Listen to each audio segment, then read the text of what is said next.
Hello everyone, I am Gaurav from LawShep, and in today's video we are going to discuss about how to draft a effective legal notice. Legal notice एक formal legal document होता है जो court proceeding से पहले दिया जाता है।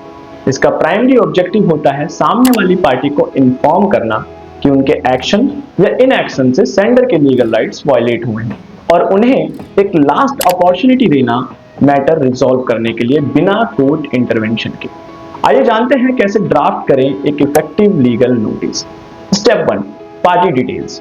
शुरुआत करें सेंडर के नाम, एड्रेस और कॉन्टैक्ट डिटेल से। ये सारी चीजें आपको बहुत ही अप्रोप्रिएट तरीके से फिल करनी होंगी। अगर नोटिस एडवोकेट के थ्रू जा रहा है तो एडवोकेट का नाम, एनरोलमेंट नंबर और ऑफिस का एड्रेस लिखना ना भूलें। Step 2, factual background. पूरे मैटर का ब्रीफ बैकग्राउंड प्रेजेंट करें और बताएं कि केस की हिस्ट्री क्या है, सिंपल और क्रोनोलॉजिकल ऑर्डर में। सिर्फ रेलिवेंट फैक्ट्स लिखें। एग्जांपल के लिए आप लिख सकते हैं on 1 February 2024 my client made an advance payment of ₹50,000 for web development services which remain undelivered despite repeated follow-ups. Step 3, legal violation specify करें। क्लियरली मेंशन करें किस लीगल राइट का इन्फ्रिंजमेंट हुआ है। ब्रीच ऑफ कॉन्ट्रैक्ट हो, recovery हो या defamation issue का नेचर स्पेसिफाई करें। अगर पॉसिबल हो तो एप्लीकेबल लॉ का रेफरेंस दे दें, जैसे Indian contract act, consumer protection act और भी कोई एक्ट जो एप्लीकेबल हो। स्टेप 4, डिमांड क्लियरली स्टेट करें। सेंडर की एग्जैक्ट डिमांड बताएं। रिफंड, कंपनसेशन, सर्विस डिलीवरी या पब्लिक अपॉलॉजी, जो भी रेमेडी आपको चाहिए वो क्लियरली और स्पेसिफिक हो उसे मेंशन करें। For example you can write you are hereby called upon to refund the said amount of ₹50,000 within 15 days from the receipt of this notice. Step 5, time frame mention करना ना भूलें।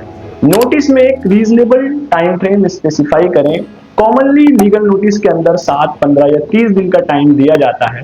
ये time period dispute nature पे depend करता है। Step 6, legal consequences indicate करें। Clearly mention करें कि अगर डिमांड स्पेसिफाइड टाइम में फुलफिल नहीं होती तो क्लाइंट लीगल प्रोसीडिंग इनिशिएट करेगा। फॉर एग्जाम्पल आप लिख सकते हैं failing to comply with the above demand shall compel my client to initiate appropriate legal proceeding before the competent court of law at your risk, cost and consequences. Step 7, mode of delivery. Notice को आप speed port कर सकते हैं, register port with acknowledgement due या valid email के through भी भेज सकते हैं। डिलीवरी प्रूफ को प्रिजर्व करना जरूरी है क्योंकि कोर्ट में एडमिसिबल एविडेंस आपका डिलीवरी प्रूफ ही बनेगा। इंडियन कोर्ट्स ने भी लीगल नोटिस की इंपॉर्टेंस पे बार बार जोर दिया है। आइए जानते हैं कुछ ऐसे ही केस लॉस के बारे में। पहला केस लॉ है union of India versus Shri Bhaskar Bairagi. इस केस में कोर्ट ने कहा कि लीगल नोटिस एक कंस्ट्रक्टिव स्टेप है जिससे पार्टीज को म्यूचुअल सेटलमेंट के लिए चांस मिलता है और अननेसेसरी लिटिगेशन भी अवॉइड होती है। दूसरा केस है Ghanshyam Das versus dominion of India 1984। Supreme court ने क्लैरिफाई किया कि प्रॉपर लीगल नोटिस सर्व करना सिर्फ प्रोसीजरल फॉर्मेलिटी नहीं बल्कि फंडामेंटल रिक्वायरमेंट है, स्पेशली जब स्टैट्यूटरी नोटिस मैंडेटेड हो, जैसे कि under section 80 civil procedure code.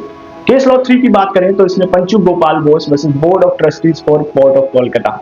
इस केस में कोर्ट ने ऑब्जर्व किया कि legal notice not only alerts the opposite party but also reflects fairness, transparency and given one last opportunity for out of court resolutions. तो ये थे legal notice के बारे में कुछ important case laws. Legal notice drafting एक technical और structured exercise है। एक इफेक्टिव लीगल नोटिस हमेशा फैक्चुअल, क्लियर और लीगली साउंडेड होना चाहिए, बिना अननेसेसरी एग्रेशन के। इंडियन जुडिशरी भी बार बार ये कह चुकी है कि लीगल नोटिस सिर्फ फॉर्मेलिटी नहीं बल्कि एक रिस्पॉन्सिबल लीगल कम्युनिकेशंस का इंपॉर्टेंट टूल है।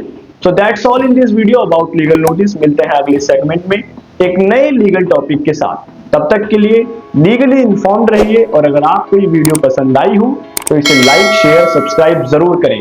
तब तक के लिए थैंक यू सो मच।